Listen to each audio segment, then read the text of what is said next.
Gauri Suryavanshi. S मराठीमध्ये आपलं स्वागत. वळूया आजच्या बातमीकडे. नाशिक जिल्हा क्रिकेट असोसिएशनच्या मनमानी कारभार, मनमाड नगरपालिकेतील भोंगळ कारभार, निफाड तालुक्यातील रौळस पिंपरी व चांदवड तालुक्यातील दहेगाव ग्रामपंचायतीत चालू असलेला भ्रष्टाचार, अत्याचाराच्या जनतेच्या आलेल्या तक्रारी घेऊन अखिल भारतीय भ्रष्टाचार निर्मूलन संघर्ष समितीचे शिष्टमंडळ नाशिक जिल्हाधिकाऱ्यांकडे तातडीने पोहोचले.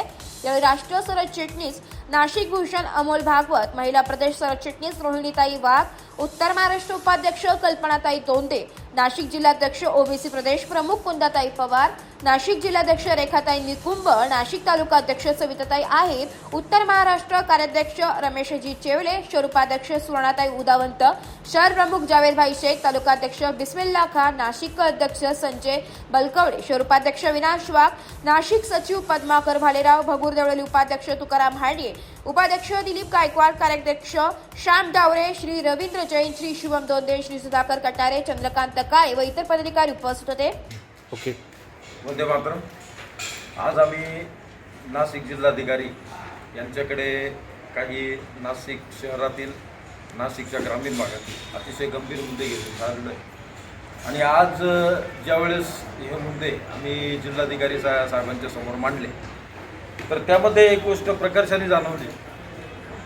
ही गोष्ट अशी की केंद्र सरकार, राज्य सरकार यांच्या निधीमध्ये आणि यांच्या योजनांमध्ये मला नाही वाटत कुठली कमी आहे. कारण की आता ज्याप्रमाणे आमच्याकडे माहिती आली, तर त्याप्रमाणे त्याची टक्केवारी त्या टक्केवारी त्या ग्रामपंचायतीमध्ये, नगरपालिकेमध्ये, नगर परिषदमध्ये, प्रत्येक ठिकाणी ती टक्केवारी त्या पद्धतीने तो निधी पोहोचतो.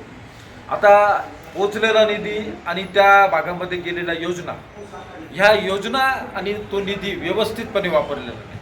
म्हणजे याच्यावरून गोष्ट अशी लक्षात येते की ग्रामीण भागापासून तर शहरी भागापर्यंत हे जे राजकीय प्रस्थ जे काही उभं राहिलेले, राजकीय पुढाऱ्यांनी याच्यामध्ये हा जो सहभाग जो काही घेतलेला आहे, तर या पुढाऱ्यांकडे असलेली विचारांची कमी आपण त्याला म्हणूया. आणि त्यांच्याकडे दूरदृष्टी नाही आहे, थोडक्यात दिसून येते. त्यांच्याकडे नियोजनशीलता नाही आहे, त्यांच्याकडे दूरदृष्टी नाही आहे आणि त्यांच्याकडे विकास कसा करावा याचं एक मोठं नियोजन आणि प्लॅन नाही. तर या सर्वांच्या अभावामुळे मला वाटतं ग्रामीण आणि शहरी भागामध्ये पाहिजे तसं विकास आपण करू शकतो. आता सर्वात महत्त्वाचं म्हणजे नाशिकचं सर्वात जुनं, मला वाटतं 1935 पासून या ठिकाणी आपण स्पोर्ट्स झालं किंवा अनेक सभा झाल्या, तर ह्या ठिकाणावर त्या होतात. तर गोल्फ ग्राउंड जे आहे, ह्या गोल्फ ग्राउंडचा आमच्याकडे आलेल्या माहितीनुसार 1991 साली अनधिकृत करार झालेला होता. ह्या अनधिकृत करारानंतर मनपाने ज्यावेळेस मनपाची स्थापना झाली, नाशिक मनपाची 1991 नंतर ज्यावेळेस ते गोल्फ ग्राउंड त्यांनी घेतलं, तर ते अनधिकृत करार होता. त्या करारामध्ये कुठेही स्पष्टता नव्हती. आणि असाच 5 वर्षाचा पिरियड गेल्यानंतर अनधिकृत पद्धतीने महानगरपालिकेने गोल्फ ग्राउंड जे ते हळूहळू त्याच्यावर कब्जा केल्याचा स्पष्ट होत आहे. आणि ज्या खेळाडूंना, ज्या संस्थांना, ज्या कोचेसला, ज्या प्रामाणिक संस्था आहेत ज्या खेळाला प्राधान्य देतात, तर यांना सुद्धा चांगल्या प्रमाणात आणि मोठ्या प्रमाणात फ्री तिथं द्यावं लागते. म्हणजे जर एका दिवसाचे एखाद्या संस्थेला किंवा एखाद्या स्पोर्ट्स टीमला किंवा स्पोर्ट्सच्या संस्थेला जर तिथं कार्यक्रम घेण्यासाठी एका दिवसाची 28,000 30,000 रुपये मोजावं लागत असतील, तर हे अतिशय या गोष्टीचा आम्ही निषेध करतो. अतिशय हानिकारक गोष्ट आहे या स्पोर्ट्सच्या याच्याखाली. आणि दुसरी गोष्ट अशी आहे का हा जो मुद्दा आहे याच्यामध्ये पिळवणूक सरळ खेळाडूंची आणि खेळाडूंच्या पालकांची होती. कारण की इतकी मोठी रक्कम देणे, खेळाडूंना वेळोवेळी हे ग्राउंड उपलब्ध न होणे, त्याच्यानंतर मला जर इतिहासाचा आपण विषय घेतला मागील म्हणजे स्वातंत्र्यापूर्वीचा किंवा त्यावेळेसचा, तर इथं चांगल्यापैकी सभासुद्धा झालेल्या आहेत. मला वाटतं 1990 1985 यावेळेस मोठ्या नेत्यांच्या सभा इथं झालेल्या होत्या. तर असं हे गोल्फ ग्राउंड आज खेळाडू प्रतीक्षेमध्ये आहेत. अनेक खेळाडूंच्या आणि खेळाडूंच्या ज्या संस्था आहेत त्यांच्या आमच्याकडे तक्रारी आलेल्या आहे का ही जी नाशिक जिल्हा क्रिकेट असोसिएशन आहे ही अनधिकृत आहेत. आणि महानगरपालिकेतले काही कर्मचारी या संस्थेवर आहेत. त्याच्यानंतर एक गरीब घरातला जो मनुष्य आता सध्या जो सेक्रेटरी वाटतं, तर या लोकांनी अक्षरशः त्याच्यावर आक्षेप घेतलेला आहे का ह्या माणसांनी पुण्यामध्ये या स्पोर्ट्स असोसिएशनची मेंबरशिप कशी घेतली. कारण की त्या मेंबरशिपची जी फी आहे ती अतिशय जास्त प्रमाणात आहे. तर असे आरोप नागरिकांनी जे केले ते आम्ही आता जिल्हाधिकाऱ्यांसमोर मांडलेत. आणि सर्वात महत्त्वाचा तिसरा मुद्दा, ज्या मुद्द्यावर मला वाटतं 20 दिवसापूर्वी सुद्धा आम्ही इथे आलो होतो नाशिक शहरामध्ये, ग्रामपंचायतीची अवस्था अतिशय खराब आहे. ग्रामपंचायतीमध्ये ज्यावेळेस जवळजवळ आमच्या मागच्या 7 ते 8 दिवसामध्ये आमच्याकडे 5 ते 6 तक्रारी आलेल्या आहेत. मागची तक्रार आम्ही जिल्हा परिषद मुख्याधिकारी जे आहेत त्यांच्याकडे आम्ही त्या मांडल्या, परंतु अजूनपर्यंत त्यांनी काही योग्य पद्धतीने त्याचा पाठपुरावा घेतलेला नाही आहे. तसंच एक चांदवड तालुक्यामध्ये दहेगाव म्हणून, या दहेगावामध्ये सुद्धा असाच एक बेशिस्त आणि बेढप कारभार, म्हणजे जिथं ग्रामसेवक सरपंच हे बिलकुल लक्ष देत नाही. काही ठिकाणी तर अवस्था अशी, सरपंच महिला आहेत, त्या महिला सरपंचांचे कोणी भाऊ तिथं काम बघतो, कोणी त्यांचा नवरा तिथं काम बघतो, आणि काम करताना त्याच्यामध्ये मोठ्या प्रमाणात भ्रष्टाचार दिसून येतो आणि गोरगरीब जनतेवरती अन्याय करतात.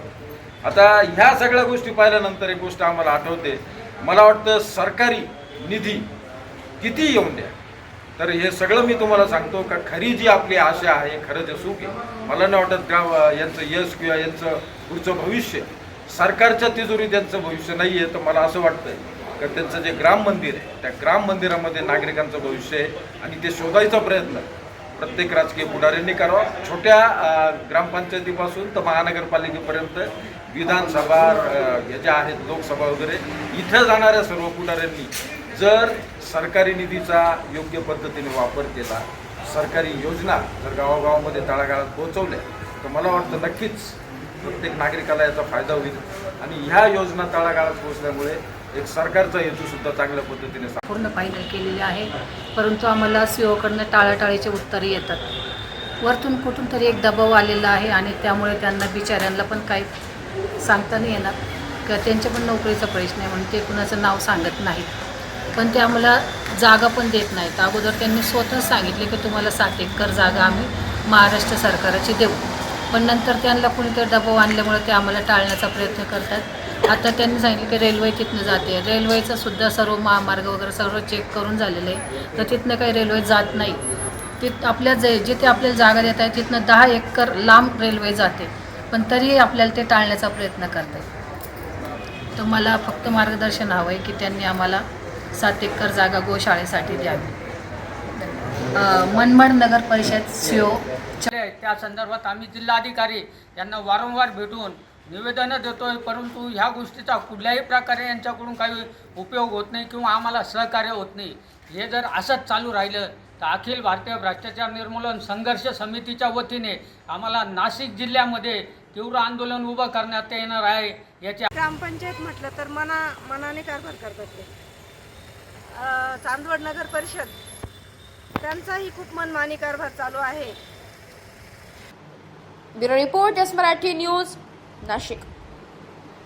अशाच नवीन ताज्या घडामोडी जाणून घेण्यासाठी आमच्या एस मराठी न्यूज चॅनलला लाईक करा, शेअर करा, सबस्क्राईब करा आणि बेल आयकॉनला क्लिक करायला विसरू नका.